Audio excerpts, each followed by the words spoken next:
Catherine Bernardo at Alden Richards, spotted na sweet na magkayakap. Sa isa pang pa-surprise party sa kaarawan ni Catherine Bernardo ay makikitang dumalo muli ang mga kilalang mga tao na malalapit sa kanya. Kabilang narito ang leading man niyang si Alden Richards sa nakaraang pelikula nila na Hello Love Goodbye.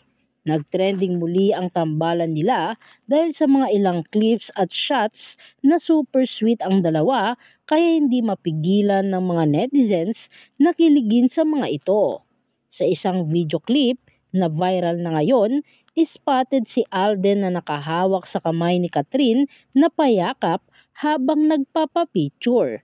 Habang si Catherine naman ay sinuklaan din ito ng yakap. At talaga nga namang hindi maikakaila na bagay ang dalawa.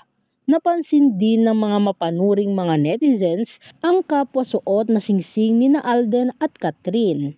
Pansin kasi sa mga daliri din nila ang parehong kulay itim na singsing na talagang nagpaingay sa mga kilig ng mga netizens. Kaya naman kanya-kanya ang mga naiisip ng mga netizens tungkol sa kanilang dalawa dahil iba umano ang closeness nila. Matatandaan na napabalitang magbabalik umanong tambalan sina Catherine Bernardo at Alden Richards sa planong sequel sa blockbuster movie na Hello Love Goodbye ayon sa mga ulat. Isiniwalat ng Bandera columnist na si Reggie Bonoan na isasabak ng Star Cinema ang sequel ng Hello Love Goodbye sa Metro Manila Film Festival sa December. Ang nasabing pelikula ang ikalawa sa highest grossing Pinoy movie of all time. Kumita ito noon ng 880 million sa takilya. Ang sequel na isushoot sa Canada ay ididirect ni Cathy Garcia Sampana ng direktor ng Hello Love Goodbye. Narito naman ang samut-saring komento mula sa kumakalat na video clip ni na Alden at Catherine. OMG, kinikilig ako sa akbay ni Alden kay Kat. Sana may something na yan. Eto na yun, yung pinakaaantay ko.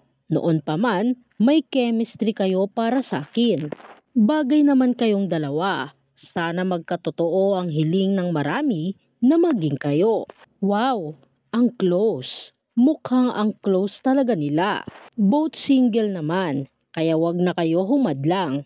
Masaya na din si DJ kaya hayaan natin si Kat naman maging masaya ulit.